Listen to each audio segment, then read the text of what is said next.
I have the privilege this morning of introducing our missionaries for our conference today. They represent the next generation of missionaries for Grace Missionary Church.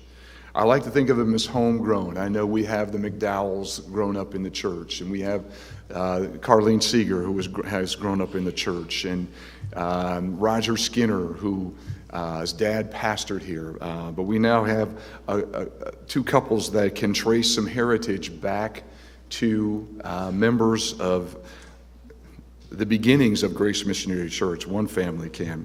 Our first speaker this morning is Matthew Gilmore. He is serving as operations manager at Camp Zion in Door County, Wisconsin. He and his wife Hannah, our daughter, are being recommended by our missions committee for support for the new year. As most of you know, Hannah not only is our daughter, but she's a granddaughter of Marilyn Murrow and late Pete Murrow. And it goes back in that generation. My great-grandparents were some of the first troublemakers to move to Grace Missionary Church, and that over 100 years ago. So without further delay, and gentlemen, I know I gave you a certain amount of time. Take what you need, because we're serving food afterwards, so they'll stick around. Matthew, come on up.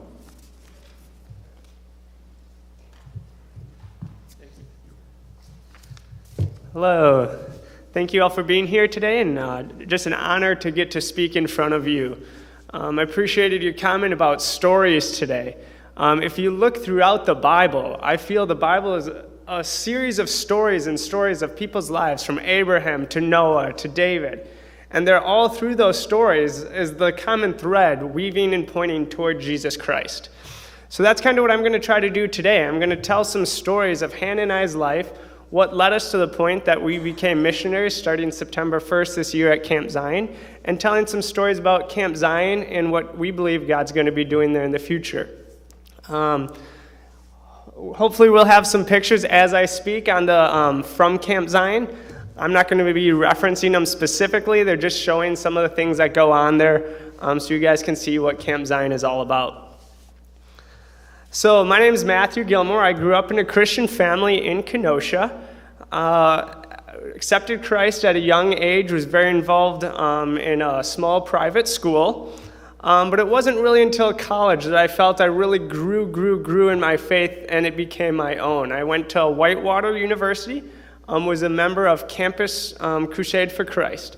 And that's when my faith, it wasn't I was going to church because my family told me I had to go to church. I was going to church because I wanted to. And through Cru, I found out about a program that I could go and be part of a camp in Colorado during the summer. We ministered a lot to urban youth kids. So it was really neat to see those kids coming out of their normal day-to-day lives out into the woods and seeing what difference that made in their lives, seeing how they were able to focus so much more on Christ there.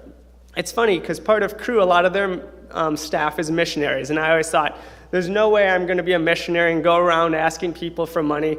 I was going to school to be an accountant so that I could support my own family and do life my own way. It's funny how God has a sense of humor. So at my time, like I said, in Colorado, I just saw how camp could not only impact my life and the changes he made on the staff's lives and all my fellow workers, but the huge impact it had on the youth's lives. As kids would come to Christ, they'd really understand his gospel message for the first time.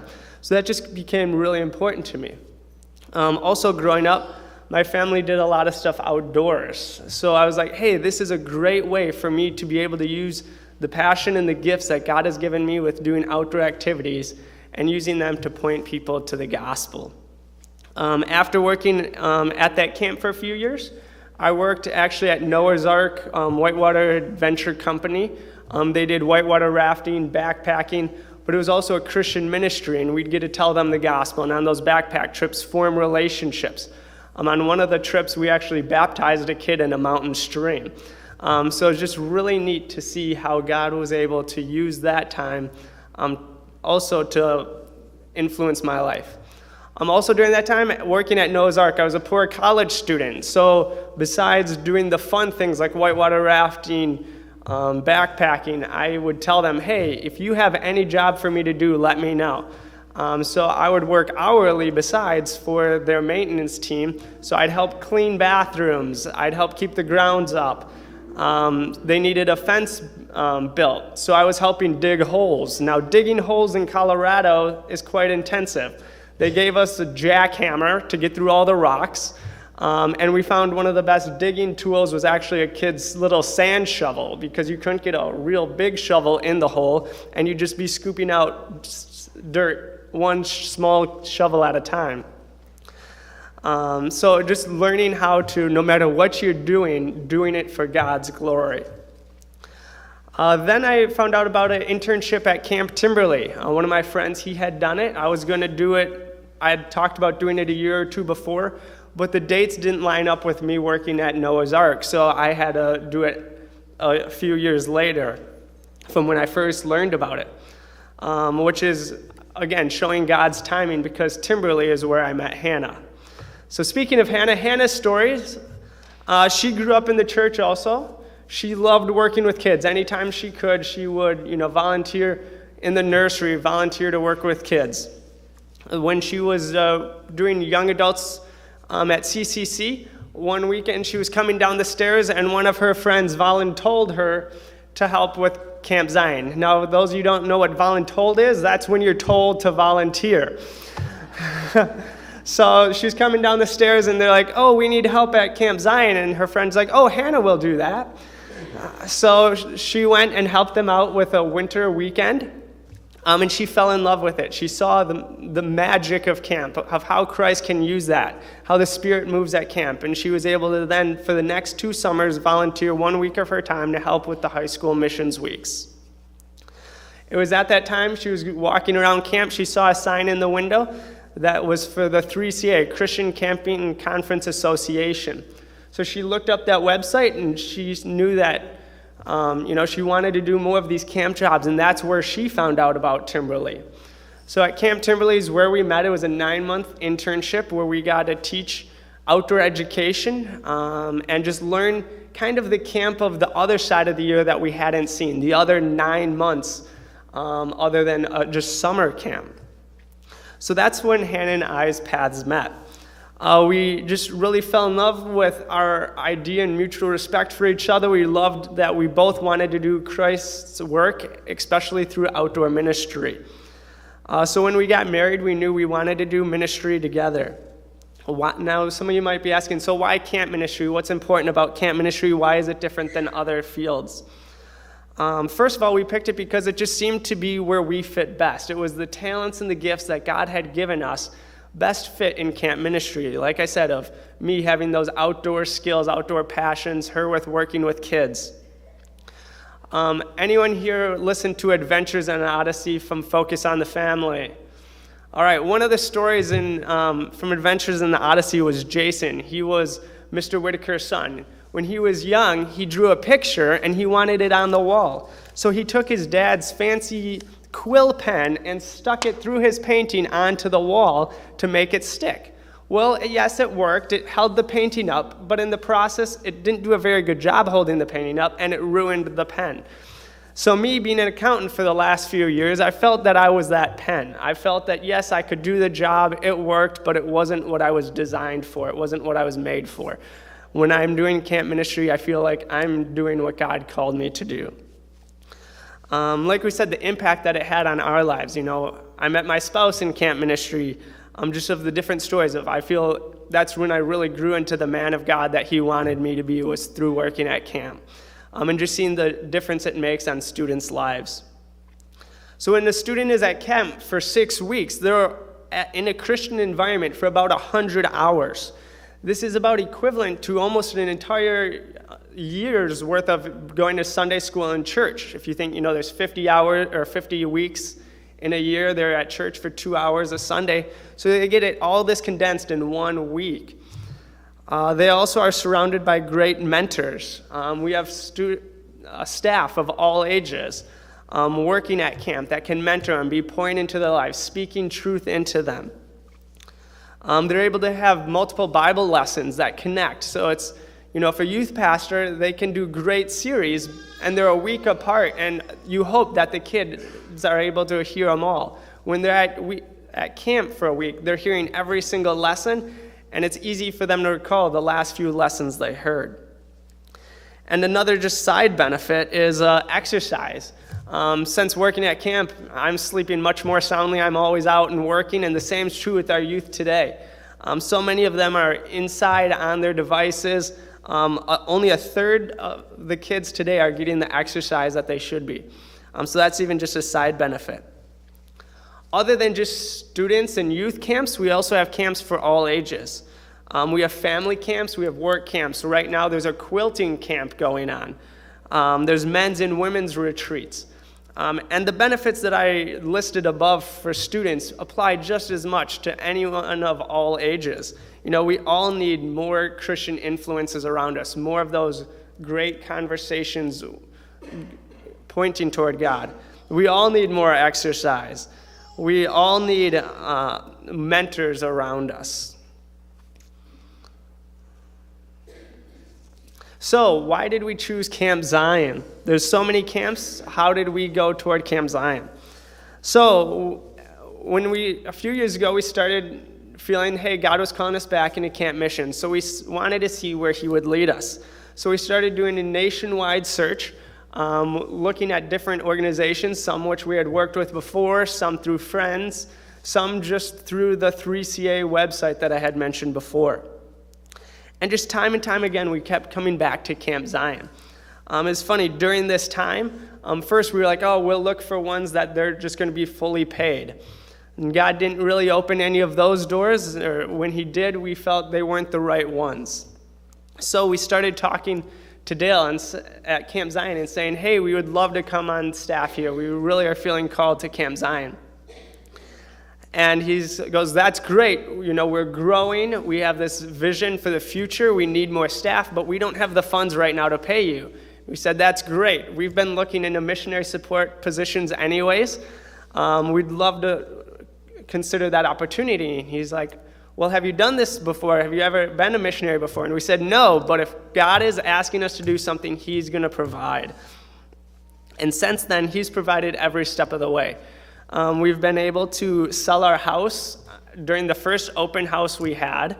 After that, it sold so fast, my wife was worried we were going to be homeless in Appleton because I needed to finish out the summer working there. 2 days after we accepted the offer, we were called on the phone by someone who had pretty much told us that the apartment we had asked them about wouldn't be available for us, and they said, hey, that apartment is available for you for the month-to-month lease that you need. We have housing at camp, and he's getting us the support we need to be there. We're still continuing to trust him in that, in providing more and more support, but we firmly believe that if he calls us to be there, he'll support us.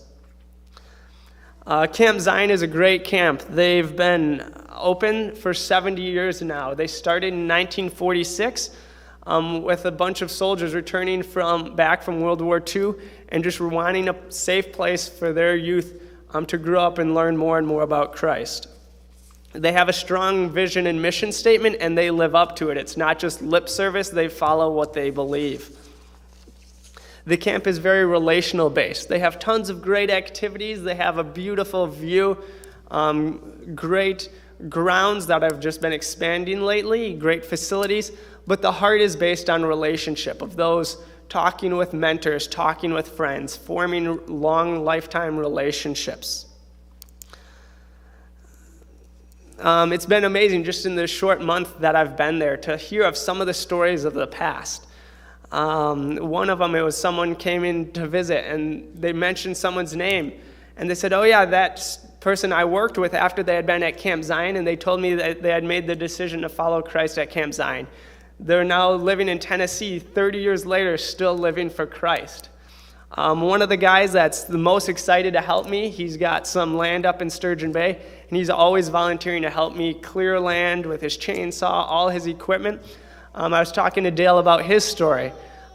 He is a genius, and when he was young, he was so smart, he didn't always relate well with kids of his age, which caused troubles, and he was actually kicked out of camp as a youth, but it still made such an impact on his life.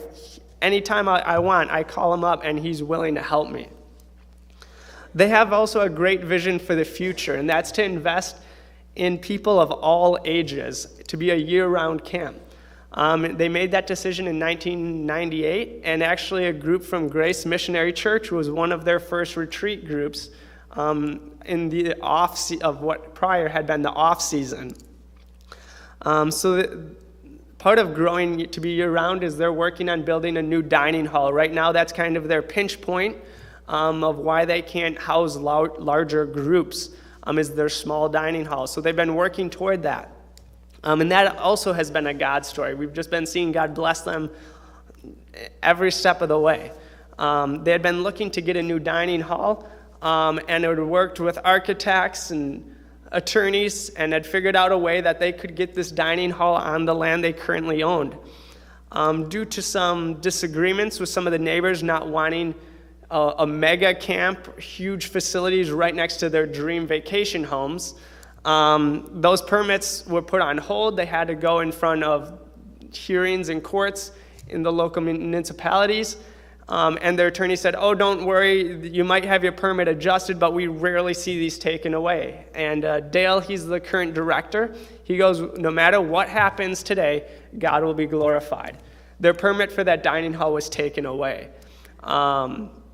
And about a week later, I think it was actually even before that, someone said, "Hey, if you guys had more land, would that help with your dining hall issues?" They said, "Yeah, that would help. Because then we can move it somewhere else. We don't have to play all these games of trying to get these regulations in our current area." So after their hearings and their permit was taken away, someone purchased them some more land. They were looking for 12 acres of land. Right next to them was available about 10 acres of land. So they put in an offer, and they got the offer back for less than they had asked, but they were supposed to buy this private road. And Dale goes, "We don't want this private road, we just want this land." And the seller goes, "No, you need to buy this road if you're going to buy this land for this price." So they said, "Okay, we'll buy this land." They looked it up. 12.01 acres is what they bought. So exactly what they asked, what they were wanting. So now they have more land. They're in a better position than if they had just built the building originally, and they're making plans to build the dining hall in an even better location. So it's just neat to see what we see as hurdles and obstacles God is using for his glory. So my position at Camp Zion, I'm the operations manager, and I'm going to be helping with some programming in the fall and spring. In the summer, they provide their own programmers for each and every week, but I'll be helping come up with activities such as where they can hike, helping them do archery, things like that in the off season. But my main goal and main position is to help the grounds be running smoothly. So after groups, vacuuming, cleaning up, stuff like that. And since doing that, it just kind of brought me full circle back to my days at Noah's Ark and seeing how God even used some of those jobs of cleaning bathrooms, digging holes to prepare me for my current job. The quilters that are there this weekend, some of them have some issues navigating some of the steeper hills, so they wanted a railing put in. So I was sitting there again on my hands and knees, digging a little shovelful at a time through the rocky Door County soil to get a railing put in for our quilters. So I've come up with my own title, and my own title that I want is to be the chief tiller. In 1 Corinthians 3, 7 through 9, I'll read that. Paul is talking, and he says, "So neither he who plants nor he who waters is anything, but only God who gives the growth. He who plants and he who waters are one, and each will receive his wages according to his labor. For we are God's fellow workers. You are God's field, God's building." So we all know that, for someone to come to Christ, someone needs to till the soil, someone needs to water the soil, and someone needs to harvest. So I see my role at Camp Zion be the chief tiller, being the one to keep the grounds running smoothly, getting the rocks out of the soil so that the seed can fall on good ground. So I'm excited to get to that to be my job at Camp Zion. So now that I've told you my story, I want you guys to all think back of your story and think of, hey, where has God led you in the past? What are some things? Where is that common thread? And where is he leading you in the future? And what are some of your talents and gifts that you can use for God's glory? I also want to ask you guys to be involved with Camp Zion. There's a number of ways you can do that. The first is praying for camp, praying for their growth of the facilities with the new dining halls, that we won't run into any more issues with that, as well as just favor with those neighbors around us. We want to be great neighbors, and we want to show them Christ's love. We want lives to be changed, both of that on the staff that comes up and volunteers, as well as the campers that come of any age.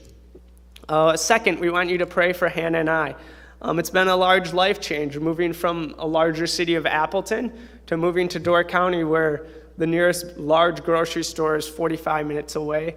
So just for our life changes, currently Christ is blessing us. We have an offer in on a house, and we're hoping that that is closed on the 13th of October. As I said, we're currently living on grounds at camp, so praying for that. Third, we can pray for financial support. Like we said, we've come on as missionaries, and we're just starting out the process of raising our team of support. And fourth, we would love you to come to camp. We have numerous different youth camps, like I said, men's retreats, women's retreats. And Dale told me to reach out an invitation to the camp, or to church here. We want to be a blessing to churches. It's not about us, it's about the Big C church, God's church. And he wanted us to reach out an invitation that if your staff would like to come up for an evening and some meals, Camp Zion would support that for you on the house. So we want to be a blessing to churches in the neighborhood, in all of it, Wisconsin and Illinois. So thank you very much for your time.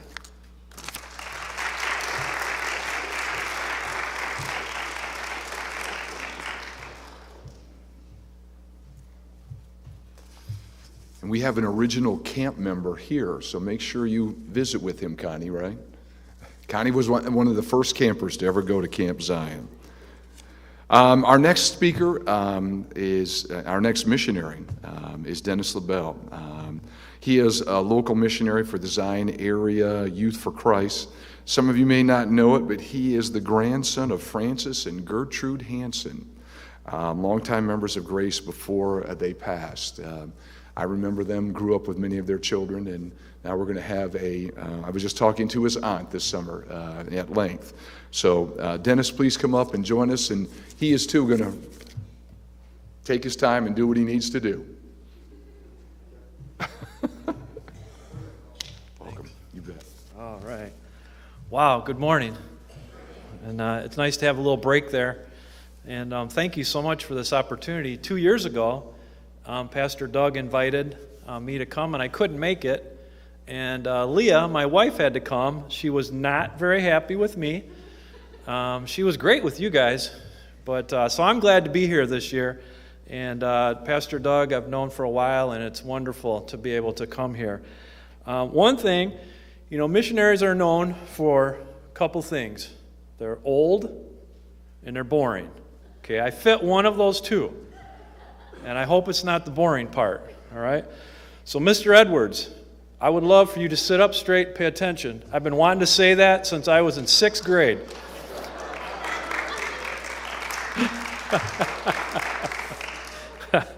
No, it's some familiar faces, and, it's really cool to think about what I get to do in the public school. And, Mr. Edwards, Mike, their reputations in the public school, they were godly men. And people knew where they stood. And so that's good. I wanted to let you guys know that because you don't always hear that your reputation as a Christian was good. So thank you for that. But I'm going to say a little bit about my wife. We're both from Zion. Leah is sitting right down here, a beautiful young lady that came in with me. And we've only been married for 33 years. High school sweethearts here in Zion. My grandparents, my parents, and Leah and I, and both our sons, and Leah's parents, and her sister, were all graduates of Zion High School. So we're connected to this community. And Leah and I, we do have 2 sons, Bryce and Logan. Unfortunately, they live in Minnesota. We don't really like Minnesota as much as we used to. We have 2 grandsons, so that makes it even worse. But we love them guys, and our boys married some godly women. We are so blessed. And we are praying for our grandsons to be men of God. And so Leah is working at the high school. It's cool how God works things out. And Leah works with the special needs kids at Zion High School. And so she has an in into the high school also in what we're doing. And, you know, as I get going here, how many of you are glad someone shared Jesus with you? Anybody? All right. Amen. Yeah. Youth for Christ. We're a relational ministry. Get to junior high, high school, as much as I can get on campus, through lunchtime, through partnering with Fellowship of Christian Athletes in the morning, through after-school chapel with sports teams, after-school club. You know, we're trying any way we can to get connected with students and build relationship. And I know Matthew shared some of that. It really is relationship. We all want to be loved. We all want to know that somebody cares about us. And that is so much easier, especially in our day and age. We've got a lot of wounded kids. A lot of wounded kids. And it crosses every line that you want to think of. And so what a privilege it is to go in with Youth for Christ, the ministry of presence wherever we can be, and to share that hope that we have in Jesus Christ. And we're a seed planting ministry. We are at the ground floor. Had a local pastor here who came in, spoke our first year, and I tried to warn him. I said, these kids aren't church kids. And you're going to have to, watch your lingo, your church lingo. And he was like, yeah. And he came in, and he was in tears afterwards. He said, Dennis, I could see in their face they weren't getting anything I was saying. It's like I was shooting right over the top of their heads. I said, yeah, that's who we're dealing with. It's such a total different generation. Even some of us that didn't grow up in perfect homes, we still, there were some moral, ethical standards that our culture followed. That's gone. That's gone. Our kids, they have no security at home. Going home is not like a nice option after a bad day. And so we're a seed planting. Man, we get to scatter seeds because that's what God's called us to do, right? He hasn't called us to change them. He's called us to love them and scatter those seeds. And, God gives us all a story. Matthew stole that story thing. That's a Youth for Christ. We have that on T-shirts. Give life to your story. How dare Door County steal that? Camp Zion. But it's a wonderful thing, right? We all have a story, and we use that. We want to share that story. I would have never known about 6 years ago the depth of my story. In my family line, there's rape, and there's sex before marriage, and that comes down to me. And what, I didn't know all of it, and what an opportunity I have to connect with these students now. I understand a little bit some of my insecurities now. The more I've seen my family tree, but I also have the hope to share of Jesus Christ. I don't have to stay there. God can change that. And so it's really cool, and you guys have that story too. Each one of you has a story. So where are we at? We're at Zion High School. They have 2 campuses. And we were at the old campus. We had an office there, if you can believe it. I don't know of any other Youth for Christ campus life club in the United States that had an office in a public high school. Is that crazy or what? So for 4 years, it was unbelievable. We had a group that students alternative program that came by, and we would offer. I'd set up a little snack table. That's all it was. Sometimes I had 30 seconds. I would shake their hand, ask them how they were doing. Most of them would say fine. That was okay until like the 3rd or 4th time, and then I asked them more. But the relationships that develop from that are amazing.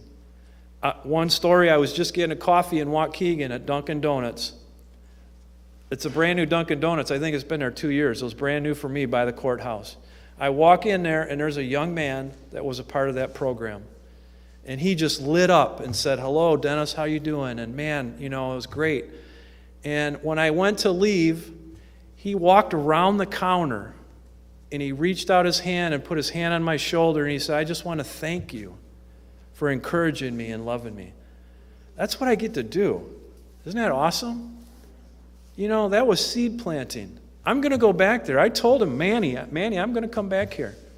And I'm going to check up on him. Even though he's not in high school, I'm not done. I want to keep sharing with Manny. So we're at Zion High School. At the main campus, we do an after-school club. It's real simple. We have food. See, you guys are all staying for food. If there were no food today, there'd be like 8 people out here.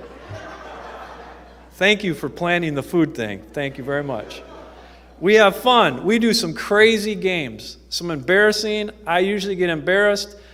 We played dodgeball the other week. My hamstrings and my shoulder are still sore from playing dodgeball. We have fun with the kids. We try to get them to make friends. That's not very easy. And then we have a speaker or one of us leaders. We share a life lesson, and we always use the Bible as our textbook. That's what Campus Life Club does. And it's been amazing to see how many students have stayed with us. They don't know Jesus yet. And I keep praying that God is going to open up their heart one of these days for that. I get to do chapels with some sports teams, soccer, basketball, boys basketball, boys soccer, and girls softball. And just to get to love on the athletes, opportunities come up. They come up all the time. We did a cookout for the soccer team and just had an opportunity to share. Do you guys know about Campus Life? And most of them said no. And they were asking, so what do you guys do? So we shared with them. And one kid goes, "Is that a religious club? Is that like a Christian thing?" And we're like, "Yeah, it is." He goes, "Oh, great, I'm coming after soccer's over." So we get to even pour into the Christian kids. And that is such a privilege. And just being at the school, Leah knows I'm over there. I try not to go as much as I would like to because too many staff say, "What are you doing here? Who are you?" And I have an ID on. If they looked real close, it just kind of says coach on it because I used to coach there. But they say I'm a life coach, so the staff will let me have it. But it's a wonderful privilege to just be over there as much as I can. And I had a teacher last year when my office was over at Pierce campus. Lady who had come by for 4 years, brought some students down once in a while, would say hi, didn't interact very much. Last year she came down, didn't have any students in there, and she came in my office and I was reading my Bible, had it sitting out on a table. And she walked in and I had another little Bible sitting off to the side. And as she was talking about how horrible her day was, she reached over and grabbed that Bible and she was thumbing through it. At this point, I'm going, "Are you kidding me?" Because I knew who this lady was. I'm like, "Are you kidding me, God?" And I asked her, I said, "Do you have a Bible?" And she said, "No, I don't." I said, "You can have that one." She said, "No, those are for the kids." I go, "Oh, no, they're for anybody." And so I had a pink one that was brand new, and I had a black and white striped one. And the brown one didn't do much for her. So I brought those two out. I already knew which one she would pick. She grabbed the black and white striped one. And she just grabbed a hold of that and said, "Thank you." And I just shared a little bit. Please read the book of John. I said, I think it'll help really explain what this thing's all about. And I didn't get a chance to talk to her for like the last 6 weeks of school. And a couple weeks ago, I went into her office. And I said, I just wanted to ask, did you ever read? She goes, this lady lit up, guys. It was amazing. She lit up and said, yeah, I did. I didn't read it all at once, but I read the book of John. And she goes, that's pretty interesting. And I found it very comforting. And I told her, I'm going to keep praying for you. I want you to know that. I'm going to keep praying for you, that you will truly understand, that God will help you see. You can't, that's not in my agenda for Youth for Christ. Those aren't the things that's not in there, but those are the opportunities I get from being over at the high school. And so I have a video I want you to see. I think it'll come up. And a little bit of the fun we have, okay? So don't get jealous. I don't want everybody wanting to sign up right away, but take a look at some of the fun I get to have with these kids.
Cookies are a big thing. That's one of the things we get to do. And I think I want to, because it is Missions Week, and it's so important because we're all missionaries. And did you guys know that every second 2 people die in the world? Their eternity is set. It's heaven or hell. It's a reality. And they really don't die, do they? That's what some want to think, is it's dead, it's over, okay, I don't have to worry about it. And for sharing at another opportunity, I was looking over this about sharing and presenting the gospel and the privilege we have of it. Because every second 2 people die, that's 150,000 a day. And it made me ask myself, do I even care? I get to work with these students, and that's awesome, and it's important. But I also get the privilege of sharing the good news. It is good news, right? Yeah. If I gave you guys tickets to the Super Bowl every season for the rest of your life, I guarantee every one of us would share that. We'd be on our phones, man. We'd be doing every social media we could, sharing. We're going to the Super Bowl every day till I die, every time it's on. And yet, I want to be able to share that all the time. And I encourage you guys, it's an honor that you think of us as missionaries. And I still haven't connected that in my head because for 33 years I did construction work. And don't tell God I won't do that. I learned. Leah and I learned. God will put you where He wants you. And so He completely changed that. 5 years ago, I started with Youth for Christ. And what a privilege it is to be able to go into the schools, to be able to love on these kids. I don't know how much fruit I'll see.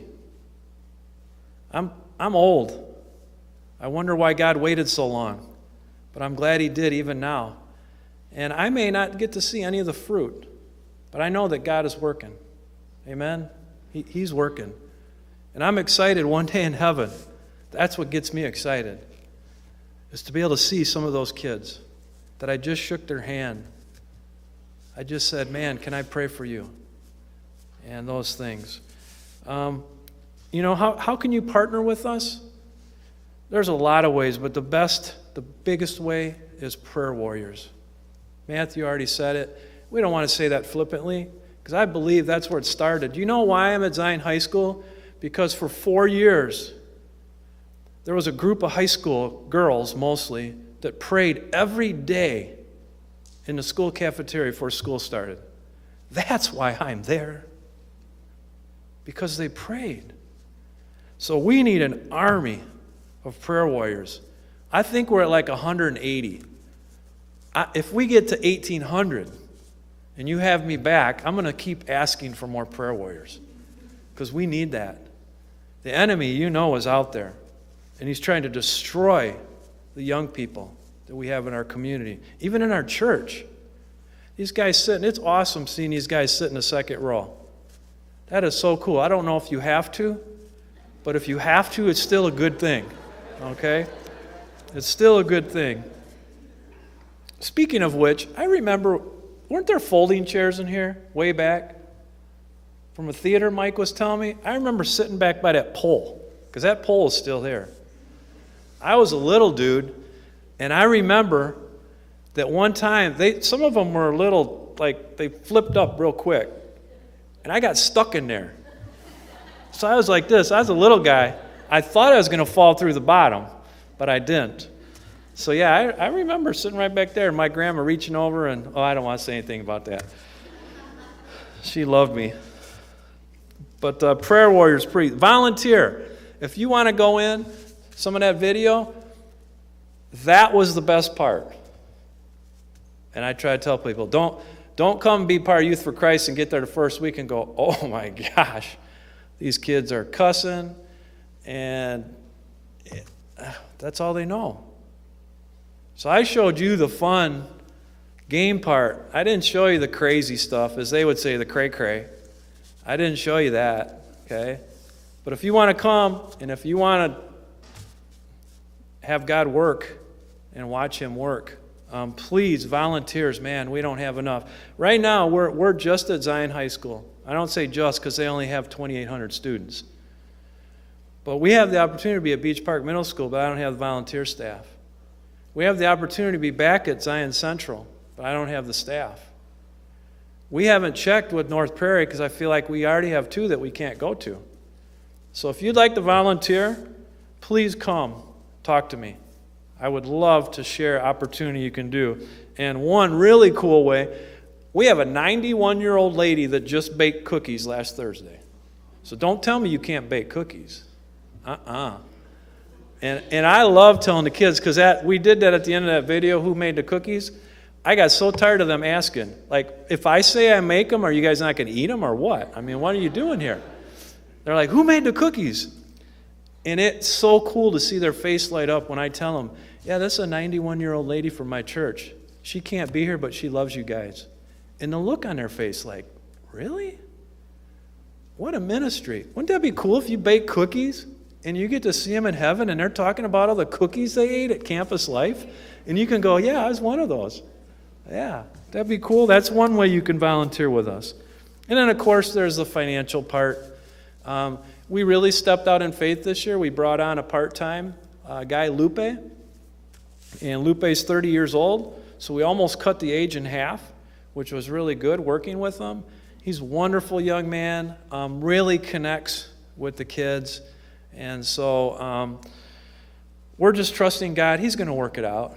And if he doesn't, Leah's just going to have to get another job. So I'm going to ask you guys again, how many of you are happy that somebody shared Jesus Christ with you?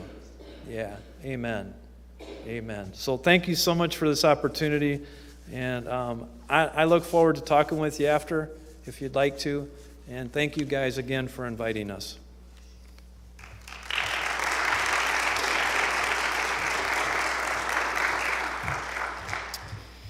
All right, thank you very much for that. It was good to see Dennis. From the very beginning, we started supporting, and the Youth for Christ tried this years ago, and it didn't work out. It wasn't the right time.